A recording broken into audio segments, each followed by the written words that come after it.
Biographies are boring. Or at least that's what a lot of people think. But in this video, I'm going to recommend you some biographies that are actually not boring. They're really great to read. They're electric in parts. And they're going to be books that stick with you long after you finish the final page. So in this video, I'm going to be talking about some of my favorite biographies of all time. Biographies that are not boring, that buck the trend that people always think is true. Before we get started, be sure to subscribe to this channel for more of these videos. I'm always recommending books. I'm always talking about what books I'm reading, what books I'm planning on reading, recommendations in relation to big pop cultural events like shows and movies and books that kind of fall within that same vein. So be sure to subscribe to this channel for more book videos. So let's start with some biographies that really nail the premise. What makes a good biography? I think number one, it's incredibly well researched. Number two, it moves really well. And number three, it's just not boring. It's so easy to make a biography boring. You're just recanting facts about a guy's life. But the scenic, almost movie-like storytelling of the good biographies is what really elevates them to the next level for me. So let's start first with American Prometheus. This book won the Pulitzer Prize for biography. It's all about Robert Oppenheimer, the gentleman behind the atom bomb. It was the inspiration for Oppenheimer, the Christopher Nolan movie from a few years ago. I remember when I read this book, I was living in London briefly, and I carried it around with me. It's kind of a dense paperback, like this big, and I carried it around with me for like a month and a half or 2 months until I could actually finish the book. It was so good. I just could not put it down. And obviously it's a longer text, and there is so much to the story, as anyone who maybe have seen the movie would tell you. But even if you've seen the movie, the story is so incredible.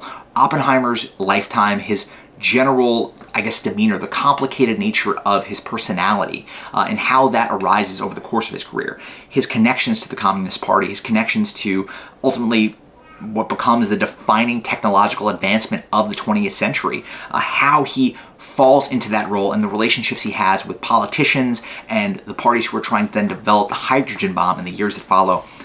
It's as good as it gets, as far as I'm concerned, in terms of biography storytelling. One of the best books I've ever read.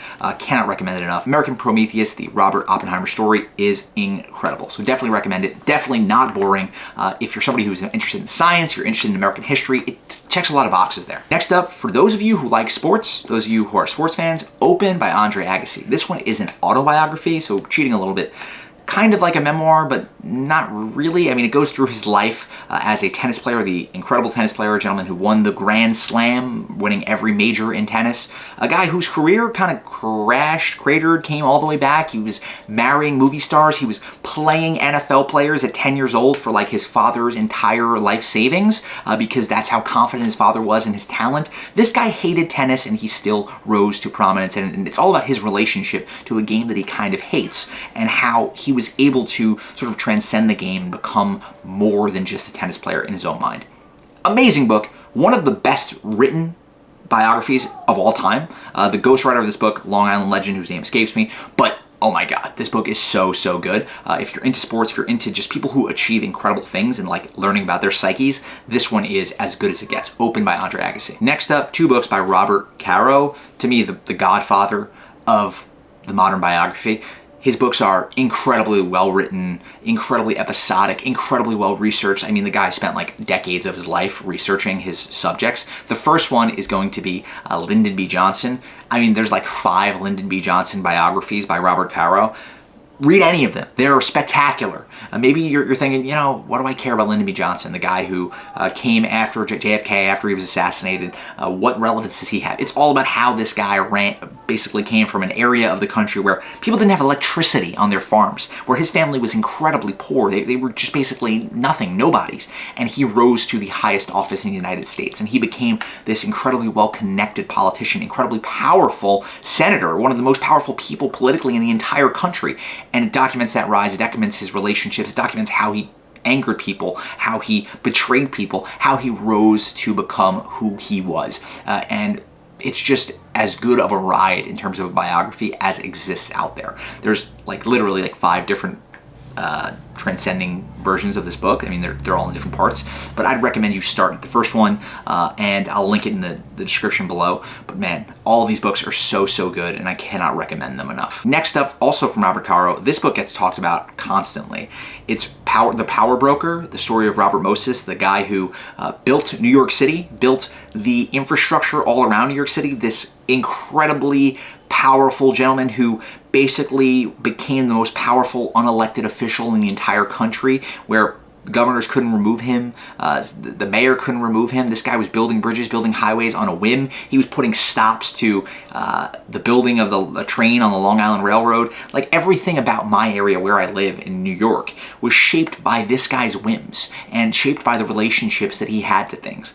And the way that this book describes his motivations and what a difficult character, what an often racist, often hateful human being he was, is just so interesting. It's so interesting to learn about the neuroses, about the flaws in this person who did so much ultimately for shaping one of the biggest cities in the world, one of the most iconic infrastructure systems in the entire world, and his role in kind of preventing many of those systems from being modernized because of his whims and because of his ego as he got older. There's a reason why this won the Pulitzer Prize. This is the reason why people regard this as one of the best works of nonfiction ever written.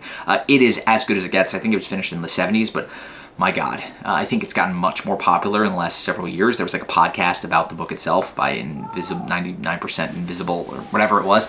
Great, great book. Check it out if you are interested in history, if you're interested in, you know, just powerful dudes who are just unrepentant in their use of power and their abuse of power. Robert Moses is for you. Speaking of gentlemen who were unrepentant and abusive of their use of power, G-Man, the book about J. Edgar Hoover, the gentleman in charge of the FBI, the gentleman who largely modernized how the FBI exists, who largely modernized and used his power to politicize the office of the FBI, to gather intel on his enemies, to frequently undermine organizations. This guy built the FBI into what it was. It was basically not, it was a shell of itself when it first was formed, and J. Edgar Hoover formed it into one of the most powerful police organizations in the entire world. By the end of his tenure, I mean, it was unrecognizable, and he had shaped it in his image. He had leveraged the right political levers to make himself so powerful. It's so interesting to see throughout this book, and I think there's a literal point within it where it's reflected that, like, if this guy would have just walked away at some point, people would regard him as unequivocally one of the most successful leaders, like political operatives of the last 100 years. But ego gets in the way, time gets in the way, and he just couldn't help himself. And his own hatefulness, his own racism, his own homophobia, ironic homophobia in places, is kind of what hurts him and what ultimately hurts his ability to achieve what he maybe otherwise would have achieved, and to allow him the sort of historical remembrance that he may have deserved to that point. So again, another one of these books where not boring. So much of this. You see how he takes the FBI from this fledgling organization into a international at times powerhouse, and how he leverages and uses the levers of his organization to get what he wants from politicians throughout the course of time. J. Edgar Hoover, very complicated, oftentimes bad guy, but it is breathtaking to behold what his ego, what his mania sort of wrought within this world. Final biography here is American Kingpin, the story of Ross Ulbricht. It's a story by Nick Bilton about Ross Ulbricht, the gentleman behind the Silk Road, the illegal marketplace in which people were selling drugs and selling people, a lot of bad stuff going on the Silk Road. This guy who's kind of a loser builds this world, builds this infrastructure, and all about how he was able to do that. This is a book that reads like a novel. It's so quick moving, it's so fast paced. The FBI's story of tracking him down is amazing, but I just love this book. I recommend it as much as I can because it is so fast moving. It really feels like a movie at times, and the story of Ross Ulbricht is just too impossible to believe. Like, you can't believe that this actually happened in real life and the FBI caught him in this way. So be sure to check out American Kingpin by Nick Bilton. So that does it for us. Be sure to subscribe to this channel for more of these videos. I hope that you enjoy these biographies. If you're somebody who's more interested in history, if you're interested in checking out biographies, these are not boring. So I hope that you can get through them. I hope that you enjoy what they have to offer to you. Until later, I'll talk to you guys soon. Bye now.